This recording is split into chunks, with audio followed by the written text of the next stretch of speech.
व्यक्तित्व विकास पाठ्यक्रम कक्षा 2 व्याख्यान आदत 2 लक्ष्य के साथ शुरुआत करें।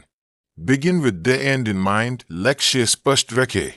प्रशिक्षक द्वारा प्रारंभ। नमस्कार विद्यार्थियों, पिछली कक्षा में हमने सीखा था कि हमें अपने जीवन की जिम्मेदारी स्वयं लेनी चाहिए और सक्रिय बनना चाहिए। आज की कक्षा में हम व्यक्ति विकास की दूसरी महत्वपूर्ण आदत सीखेंगे, लक्ष्य के साथ शुरुआत करना। जीवन में यदि लक्ष्य स्पष्ट नहीं है तो व्यक्ति भटक जाता है।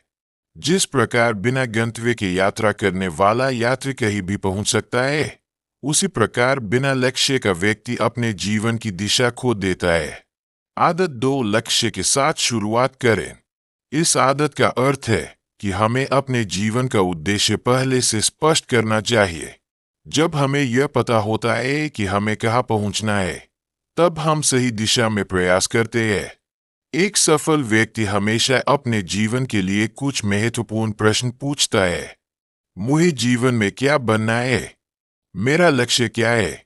मैं अपने जीवन को किस दिशा में ले जाना चाहता हूँ? जब इन प्रश्नों का उत्तर स्पष्ट हो जाता है, तब व्यक्ति की मेहनत सही दिशा में लगती है। भगवद गीता से संबंध। भारतीय ज्ञान परंपरा में भी जीवन के उद्देश्य का बहुत महत्व बताया गया है। भगवद गीता में भगवान श्री कृष्ण अर्जुन को जीवन के लक्ष्य और कर्तव्य के बारे में बताते हैं। गीता के 18वें अध्याय में भगवान कृष्ण कहते हैं, स्वधर्म निधन श्रेय पर धर्मो भयावह। अर्थ, अपने कर्तव्य और अपने धर्म के मार्ग पर चलना ही श्रेष्ठ है। दूसरे के मार्ग पर चलना भय और भ्रम उत्पन्न करता है। इसका अर्थ है कि प्रत्येक व्यक्ति को अपने जीवन का उद्देश्य समझना चाहिए और उसी के अनुसार कर्म करना चाहिए। जीवन का उदाहरण, मान लीजिए एक छात्र बिना लक्ष्य के पढ़ाई करता है। उसे यह नहीं पता कि उसे डॉक्टर बनना है, इंजीनियर बनना है, शिक्षक बनना है या व्यवसाय करना है। ऐसे छात्र की पढ़ाई में एकाग्रता नहीं रहती। लेकिन यदि छात्र का लक्ष्य स्पष्ट है कि उसे डॉक्टर बनना है, तो उसकी पढ़ाई में एक दिशा और प्रेरणा आ जाती है। इसलिए कहा जाता है, स्पष्ट लक्ष्य सफलता का पहला कदम है। एक प्रेरणादायक कहानी। एक गुरु अपने शिष्यों को तीरंदाजी सिखा रहे थे। उन्होंने पैर पर एक पक्षी रखा और सभी शिष्यों से पूछा, तुम्हें क्या दिखाई दे रहा है?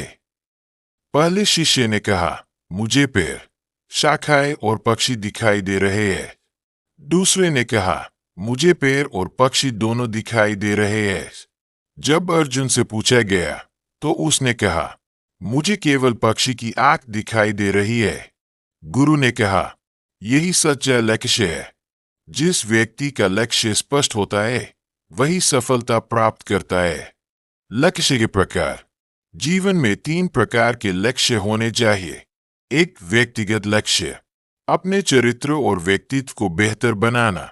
2, शैक्षिक या करियर लक्ष्य, आपको जीवन में क्या बनना है। 3, जीवन का उज्ज्वल उद्देश्य, समाज के लिए क्या योगदान देना है। अभ्यास। सभी विद्यार्थी अपनी कॉपी में लिखे, मेरा लक्ष्य क्या है? मेरा अध्ययन लक्ष्य, मेरा करियर लक्ष्य, मेरा जीवन उद्देश्य। मानसिक अभ्यास।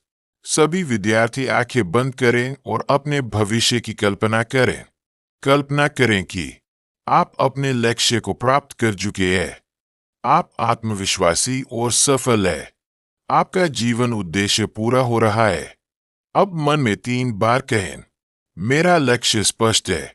मैं अपने लक्ष्य की ओर बढ़ रहा हूँ। मैं सफलता प्राप्त करूंगा। आज की कक्षा का निष्कर्ष। आज हमने 3 महत्वपूर्ण बातें सीखी। जीवन में लक्ष्य होना बहुत आवश्यक है। स्पष्ट लक्ष्य व्यक्ति को सही दिशा देता है। अपने कर्तव्य और उद्देश्य को समझकर ही सफलता प्राप्त की जा सकती है। याद रखें, जिस व्यक्ति का लक्ष्य स्पष्ट होता है, उसका मार्ग भी स्पष्ट हो जाता है।